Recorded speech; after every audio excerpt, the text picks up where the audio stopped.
Welcome to the College Football Bros, the podcast ranking ACC quarterbacks.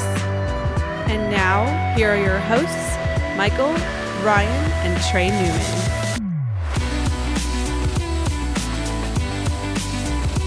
Welcome to the College Football Bros podcast. I am Michael Newman, and I'm joined by the brother who I'm a little leery of. Sure, that's me, Ryan Newman. And by the other brother who looks like a hooker. I was waiting for the ACC pun there, but that's me, Trey Newman.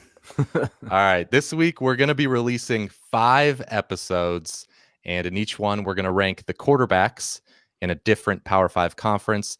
And the way we ranked these was the same as the coaches episodes we did a while back.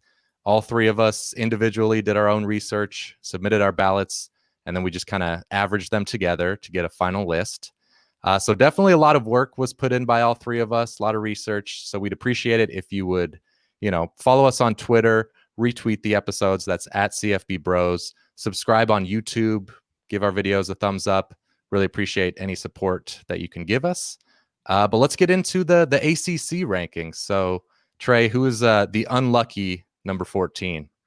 Yeah, that came from Boston College's Dennis Grosel. We all had him last, unfortunately, and it seemed like kind of a no-brainer, just in the sense that Boston College doesn't have high expectations this upcoming season. He himself completed under 50% of his passes last year. He's not very dynamic. He's not going to beat you with his legs, so it doesn't really make you too confident in a huge BC turnaround. I might, though, rank Boston College a little bit higher if the Notre Dame transfer Phil Jurkovich gets his waiver approved. I might boost them up a couple pegs, but Jeff Hafley's got his work cut out in year one for him. Yeah, I mean, in 2021, you got to think for sure Phil Jurkovich is going to be the starter. And yeah, if he gets eligible, I agree. I mean, you could, especially with kind of the sort of a weak bottom half of quarterbacks we're about to get to, Boston College could go to the top half. He could. Honestly, yes, that would be exciting. Yeah, if the BC was a hard one to rank just because of that. It's just the what if. If it's just Grosel, then yep. So yeah, we all agree. No disagreements on this one. Yeah, former walk-on, makes sense to have him here. But who's next? Yeah, well, next guy was competing pretty hard to be last. This is Devin Leary. NC State. I mean, wow, they were horrible at the QB position last year. They desperately missed Ryan Finley from the years past. They still have Bailey Hawkman there, who maybe could give him a run for his money, but it seems like Leary is probably going to be the guy. Hey, they've got Ryan Finley's little brother, Ben Finley. That's true. He'll be a freshman. Yep, that's true. He could definitely maybe surprise. We can't be much worse, I guess. Matt McKay's gone. He went over to Montana State, I think it was. So, but anyways, it appears to be Leary at this point. I know he was a freshman last year, but wow, it was some rough numbers, under 50%. And, it's not like they didn't have a decent running game. That's the thing. Like they had 2 running backs that both got some significant time and both averaged over 5 yards a pop. It's like, it wasn't like it was all on the QB shoulder. So it was just bad QB play all around, man. It's rough. So they're 13th, but wouldn't have any problem with being 14. Yeah, he was very green a lot last year. I mean, hopefully he can, like you said, he was only a freshman, so hopefully he can get a little bit of a sophomore leap, but I'm not expecting too much. Yeah. I mean, he was a 4-star, so there's at least the pedigree there. That's why I think we have him here. But yeah, we'll see. We'll see. Definitely, you're going to rely more on the running game with Bam Knight for sure. So if I'm Dave Doran, you're a little scared because you're like, he kind of needs a big year. So yeah. 2 years in a row on down years, not good. Okay, let's get to number 12 on the list, and we have James Graham from Georgia Tech, and obviously he's not assured the starting job. You've got the redshirt freshman Jordan Yates, and then really the more exciting option, the true freshman Jeff Sims, number 10 dual threat prospect in the country, 4-star coming in as a true freshman, like I said. But I'll say Graham gets the start, at least at the beginning of the season, because of course we didn't have a spring practice. And, you know, Ryan, you were actually the highest on him at 10th. So what made you put him that high? It's just garbage. Other quarterbacks in the ACC bottom. It was just really, it was a crapshoot. It was like roll a dice with some of these guys. I mean, who are you really going to try to decipher between Devin Leary, James Graham? I mean, like what's semantics here? So that was mainly the main reason, but I don't know. I give him a little bit of a credit just because this was a massive, massive rehaul of the offense. So that is in itself was just really hard way. So if his stats were somewhat similar to Devin Leary, it's like, well, Devin Leary has been in a system that's been in place for a while, and he has a good running game. It's not like he's dealing with a complete overhaul. So that was probably why I put him ahead. And he's got some wheels, so that is a little bit of a plus. And he was actually 10th in the conference in efficiency rating. So, all right, you know, yeah. I mean, I have no complaints with he's a freshman. He'll get better. Yeah. I mean, actually, yeah, he's going to be a redshirt sophomore this year. Exactly. So, number 12 seems like the right spot on the list to me. But good points about the supporting being so great, rough, the change of the system. Mm-hmm. All right. Next at number 11, we've got Brennan Armstrong from Virginia. You know, here's a guy, he only threw 25 passes, and we still ranked him ahead of others. This is more, for me, a play on Virginia as a program and Bronco Mendenhall. He was the understudy for Bryce Perkins. But what I like, though, is that Virginia returns their entire starting offensive line. So it's a pretty good situation to step into. I mean, how did you guys kind of view Armstrong with no experience compared to some of the other guys with some? Was it hard for you? I mean, the benefit is that we haven't seen him struggle. So I guess that's a good thing. We've seen the other guys struggle. So there's an unknown there. And, I mean, well, there's also, we should bring up Keaton Thompson, who is a grad transfer from Mississippi State. He's obviously a great runner. Remains to be seen if he can get it done through the air. Yeah, I think it's seen. Okay, well, hasn't been great so far, at least. But yeah, I guess I just had him here because I think the Virginia staff does a good job of developing quarterbacks. Did a great job with Bryce Perkins, and yeah, I mean, we're going with Armstrong here because we think he'll be a better passer than Keaton Thompson, but you might see both of them. Sure. I just think it's going to be such a huge drop off that it's going to be it's going to be hard for. I mean, Bryce Perkins, it felt like he carried them the last couple of years. I mean, they didn't have a whole lot of playmakers outside of him, so I don't know. When Trey, you bring up like just because you feel comfortable with Virginia, like supporting him, like I don't know. Like when I'm tried to come up with some of these rankings, I tried to make it about like the guy, and like so you could have some average quarterback who plays on an amazing team. Stats are going to be much better than a really good quarterback who plays on completely dog crap team. So yeah, it's hard to judge that though. That's the hard thing to, we'll have a lot of instances like that. I'm going to bring that up more than once, but it's just like, how do you base it? It's really hard to judge.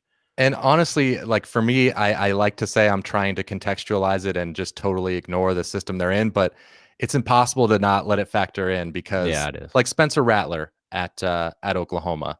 If Spencer Rattler were, at, I don't know, who's NC State, like I'd have him higher on the list, but probably not super high. Yeah. So. I mean, he was a pretty big time recruit, but true. But but you're going to weigh the Oklahoma and Lincoln Riley factor more than you would at NC State, of course. So yeah. And part of that's development. Yeah. It's trusting the staff to develop the player. I mean, that makes him a better player. So yeah, that's true. Fair enough. Okay. All right, let's move on to our 10th guy on the list here. This is probably Chase Brice at Duke. It could also be last year's backup, Chris Katrenick, or they have a redshirt freshman in Gunnar Holmberg, but that guy seems to be a bit of a long shot. So Chase Brice, he played in a lot of games at Clemson. He just, they were a lot of blowouts, so he saw a decent amount of time. He had a couple of key moments. He had that one drive, but against Syracuse. Syracuse. Yep. So, but those times mainly came in garbage time, so you can't really look too much, I guess, into the numbers. I just maybe just more with like the eye test and just I don't know. It wasn't like he was super impressive or anything, and he wasn't like a big time recruit either. You would have thought that he was a 3-star, and Cutcliffe is good with quarterbacks, so I guess I will trust. I'll go with you, Mike, on that with the ability to coach up.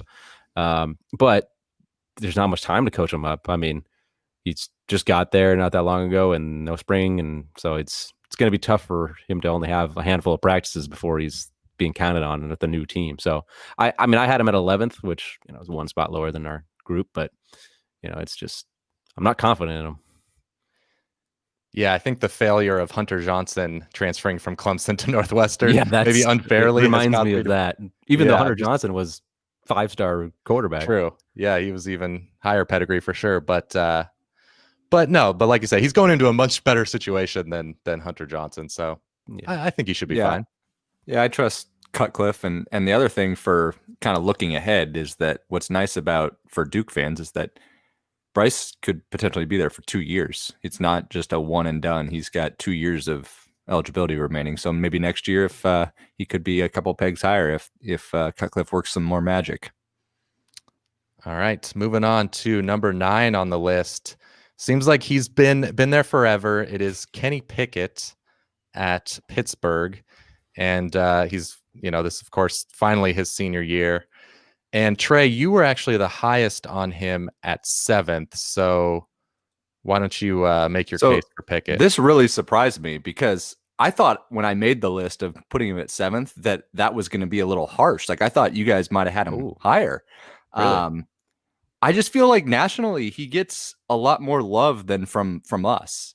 He does get love nationally. People seem to like him, I think. So I don't know. So I thought I was going to be more of a critic, but apparently not. But he's entering his 3rd year as a starter. He is an effective passer. He wasn't the most efficient in terms of the touchdown to interception ratio last year. There's not as much of an upside, but he's a proven commodity, and I kind of know what I'm at least going to get from him. I wouldn't pick him to start to lead my program, but I would definitely peg him higher than anything we've looked at so far. Yeah, it's tough to gauge on him. But I'm not high. I'm not high. I did have him at 9th. I guess that just speaks to, like I already said, not confident in the rest of those guys, like you kind of just said there, Trey. For his first year as a starter in 18, he wasn't that good. Then you think, okay, maybe 2nd year start, he's going to take a leap. Not really. He was barely better last year. So he's going to be the same guy he was, and which is, I guess, like their Pitt's team, like a barely scrapping to get to a bowl game, 7 wins or so, and that's okay, I guess. Yeah, I think you put it well there. And I'm just remembering back. Remember his first game, I think, was against Miami as I think a true freshman, and at the time Miami was highly ranked and he with led the upset.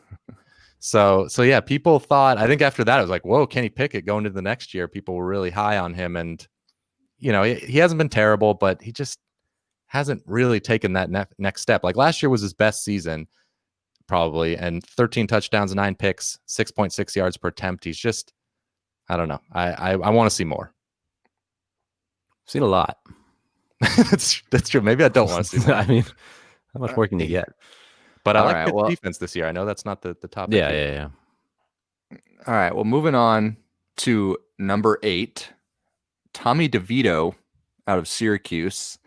Last year, we all know there was a ton of hype on Syracuse for them to maybe compete in the ACC. This year, they're much more under the radar, and maybe DeVito can kind of use that to his advantage. I really like looking at the latter half of last year. Down the stretch, he played much better. Didn't throw a pick in his final 6 games. So there is some reason for optimism in the Carrier Dome with DeVito this year.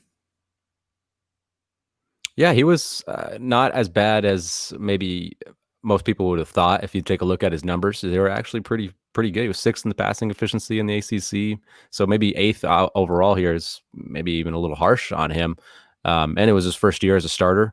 So, he could improve coming up on this year, but it's a big year for him. I'll say that. Syracuse needs a bounce back year, and he needs to, he was pretty solid, but he can be a little more consistent.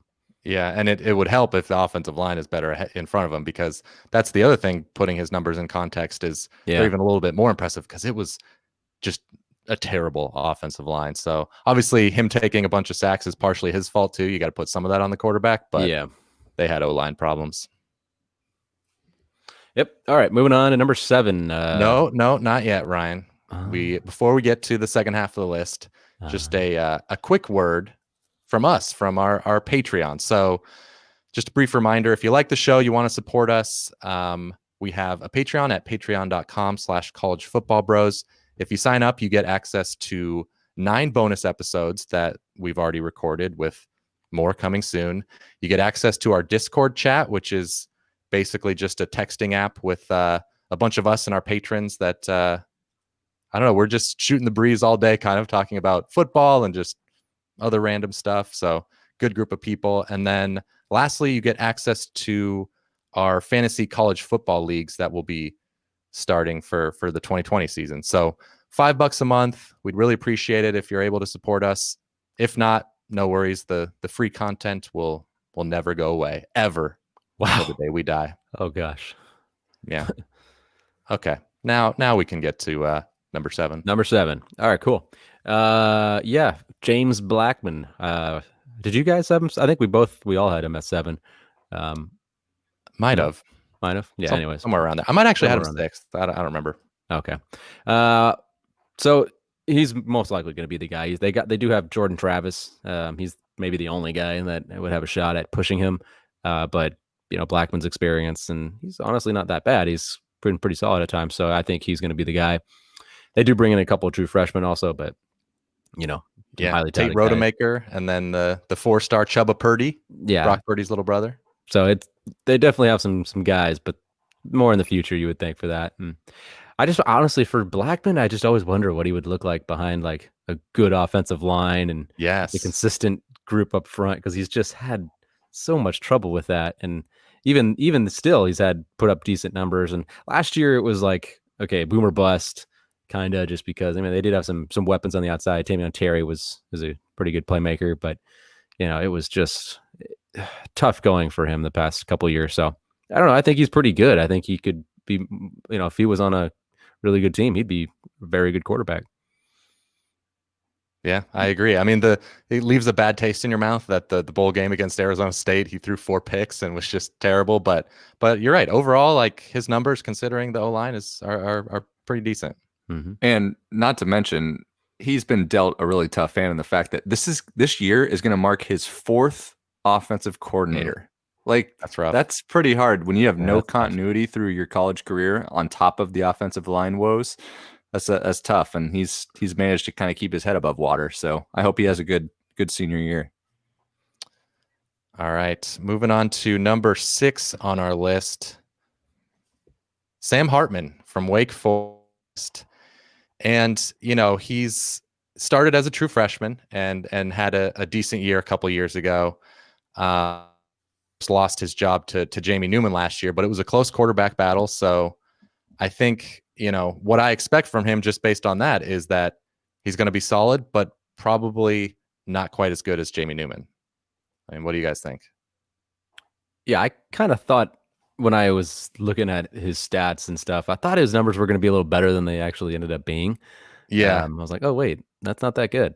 Last year, obviously didn't play much. Jamie Newman was the guy.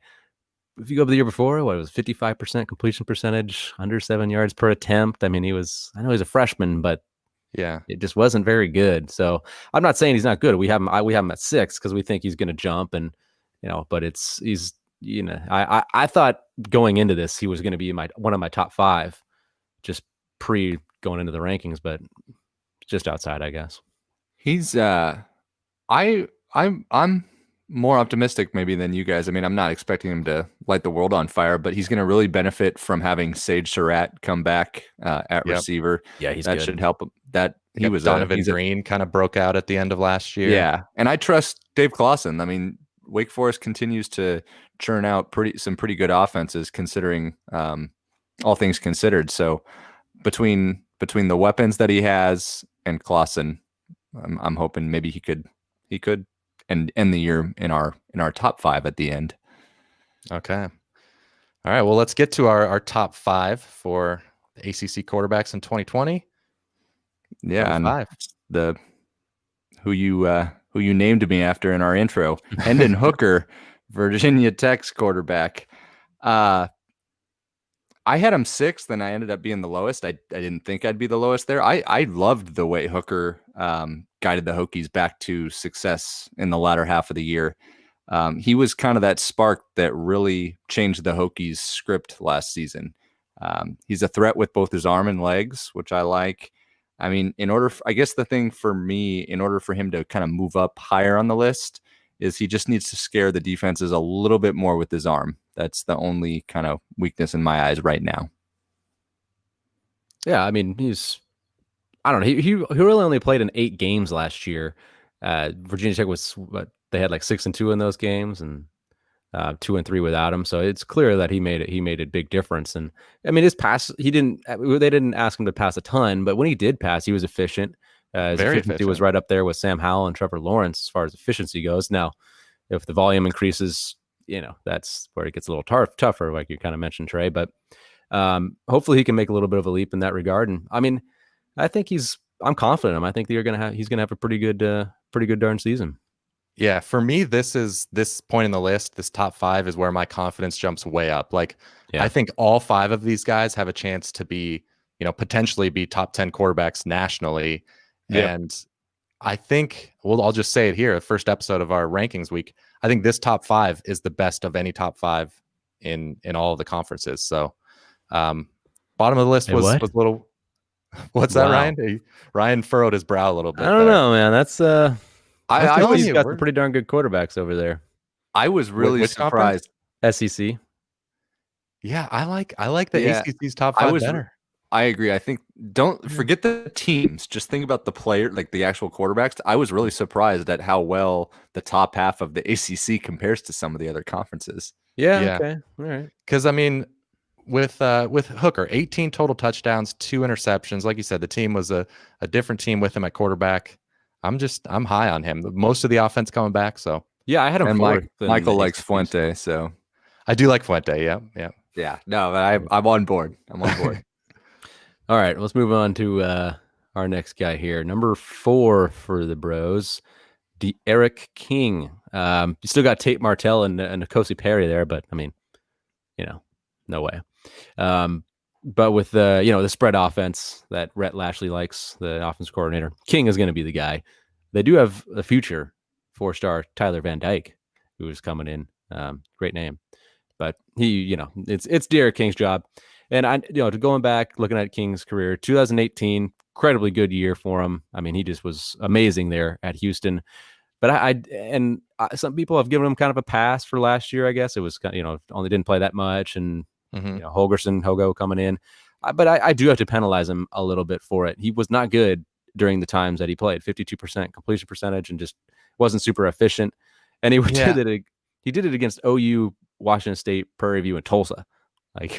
So he wasn't good against those types of defense. Through the air, he wasn't obviously good, but he still brought it in the running game. Yeah, he can still put it on the ground, but he's got to throw a little bit. You're a quarterback, not a running back. I know. Hey, look at the previous 2 years. So, well, he was through pretty well, but yeah, that's what I'm saying. I'm penalizing him for not having the best passing last year. I know it's possible, which is why I had him at 5th. I had him behind Hendon Hooker, but it's just, and I mean, I don't know how it's going to work with Miami. That's the thing too. I didn't try to penalize him for that, but I'm very interested to see if he can be electric with them. Yeah. I mean, his upside is Heisman contender, but yeah, Miami's offense hasn't been a producer of Heisman contenders. Exactly. So there is the question mark there, but yeah, you look at his 2 previous seasons, obviously not last year, but he was incredible. Like, he was statistically one of the best quarterbacks in the country. So that's why I like him at 4 here. Absolutely. He's a difference maker. And I mean, just as a college football fan, I hope he kind of returns to his peak Houston form, just so that we can kind of see he's so electric. It'd be fun to watch. Oh, yeah. His running ability is just on another level for a quarterback, like it's kind of like Micale Cunningham. I mean, I think he's even a better runner, but yes, D'Eriq King, that is. But yeah, let's get to number 3 on our list, Micale Cunningham. So we talked about D'Eriq King. D'Eriq King, of course, maybe a bit of boomer bust, but with Micale Cunningham, I really don't see any way he doesn't have a really good season. He's a good runner, like you brought up. Through the air, had 11.6 yards per pass attempt last year. That's more than Joe Burrow. More than would have been number 1. Yeah, number 1. So he was great, and he's got all of his weapons back. I think it's going to be a monster year. Yeah, I'm buying Cunningham for sure. How he finished last year, the influence of Satterfield. I think Cunningham is one of those guys that for the average fan that people are going to be kind of surprised we have him 3rd. But I mean, he just watch him. He can fill it up. The way he finished against Mississippi State in their bowl game, Mississippi State's got a pretty good defense. He had 279 yards in the air, almost 100 yards on the ground, 3 touchdowns. I mean, he was the guy, and he led them to that win. And then you add in the fact he's got guys like Tutu Atwell on the outside, Hawkins at running back behind him. So there's a good supporting cast to help him thrive. Yeah, I was considering putting him at 2, but even ahead of this next guy. But I wouldn't have had a problem with it. But he's good, man. Yeah, I'm not sure he would be as low as 3 in many other conferences. That just shows you the strength of this top 2 here. So who is number 2? Yes, Sam Howell, North Carolina. We all had him 2nd. The thing now with Howell is we all know how stellar of a freshman year he had. It was amazing. He set the bar so high last year. I mean, in ACC history, only Deshaun Watson and Jameis Winston threw more touchdowns in a single season. Not just even just in general, like any year. Team, wow. Yeah. So now it's just a matter of, can he live up to those high expectations? Yep. Yeah. And I have a lot of confidence. He's got, everybody coming back on offense with him. So yeah, but question for you guys. So if you've got to choose, you got all the true freshmen from last year to choose from to start your team. You got Sam Howell, Keaton Slovis, Jaden Daniels, Dylan Gabriel. Maybe you're feeling spicy, you want a Bo Nix or Max Duggan, whatever. Who would you take? Sam Howell. Yeah. I think I like the moxie of Howell. Yeah, I would take Howell. I mean, Slovis maybe, but Howell seems like the guy. I think Howell's more of a sure thing. He's got the pedigree, of being a super high recruit, and of course, Slovis has the advantage of that amazing group of receivers, and so I would take Howell. Mm-hmm. All right, number 1. This was again a unanimous number 1, real toughie. Yeah, Trevor Lawrence, going to be the guy. Obviously, I will just talk a little bit, I guess, about some of their other QBs. Although they have the 2 hardest maybe QBs to pronounce their names, other than Trevor Lawrence. I've got the 5-star. I got Tyson Pumachan. So okay, and then the other one, DJ Uiagalelei. Wow, very good. Yeah. That's it. Uiagalelei. Have you been practicing that in the mirror for the last 24 hours? It's just I just love college football. So Trey, maybe you don't. Oh, yeah. I mean, Trevor Lawrence, we don't really have to justify putting him number 1. But the fact that last year he added 563 rushing yards and 9 touchdowns on the ground, he already might be the best passer in the country, and did it in some of the running games. Ability. Yeah, that he broke out against Ohio State when he was running. We really hadn't seen that dimension when it mattered, and that's an extra layer that defensive coordinators are going to be awfully scared about. So I'll give you another tough question. Who would you have as your number 1 quarterback just overall in the country? Would you have Trevor Lawrence, or would you have, I guess Justin Fields is probably the other popular pick? Probably between I didn't prepare you for this, but no, I mean, prior to the end of last year, seeing his wheels, I might have actually gone Justin Fields, but now I'm kind of back on the Lawrence wagon. I mean, as a prospect for sure, but just for my team, you can't go wrong. I guess you're splitting hairs. Yeah, you really are. Fields' numbers were insane as well. They're probably actually even better through the air. maybe, but I think so. I think a little bit probably. Yeah, but I think I would still go Lawrence, just the trust factor and taking his team all the way. We've seen 2 full seasons of Lawrence, and just the fact that that he elevated Clemson's offense, like he took it from Kelly Bryant and just made them a huge amount better. Whereas with Justin Fields, not that I'm punishing him for having a great guy before him, but Dwayne Haskins was pretty darn good in that Ryan Day offense too. So yeah, if I'm splitting hairs, I'll take Lawrence. Yep. Okay. How about let's get the final list up here for the YouTube viewers. If you want to subscribe to our YouTube, you can see what we look like and see our graphics here. So we've got the list of the 14 players here. Any general thoughts about the ACC quarterbacks? Yeah, it's more like it's just such a separation of powers here. It just kind of that puts it in perspective. It's just you got a top group on the left and everybody else. Yeah, you're saying the bottom half of the conference is very weak in terms of quarterbacks. Yeah, it really is, man. Especially that 12 through 14. The last 3 there. James Graham, Devin Leary, Dennis Grosel. Not expecting a whole lot from those guys. I mean, because Kenny Pickett at number 9, like that speaks a little bit to the depth in the conference. I mean, Kenny Pickett isn't that bad, and that's the ACC just surprised me. And as we said, it's not necessarily we're not looking at the teams because these ACC teams, when you compare them to other conferences, might not be as good, but the quarterbacks themselves, I think they stack up pretty nicely.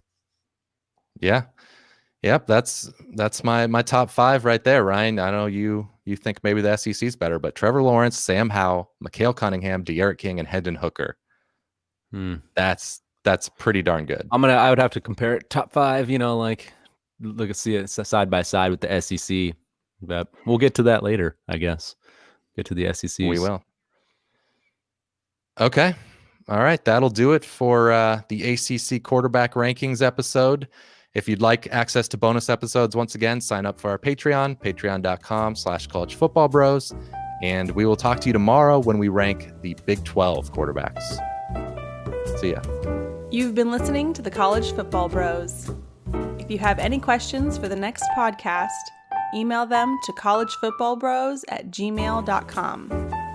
To keep up with the brothers on social media, like them on Facebook at College Football Bros, follow them on Instagram at College Football Bros, and for their commentary on Saturdays, follow them on Twitter at CFB Bros. Thanks for listening.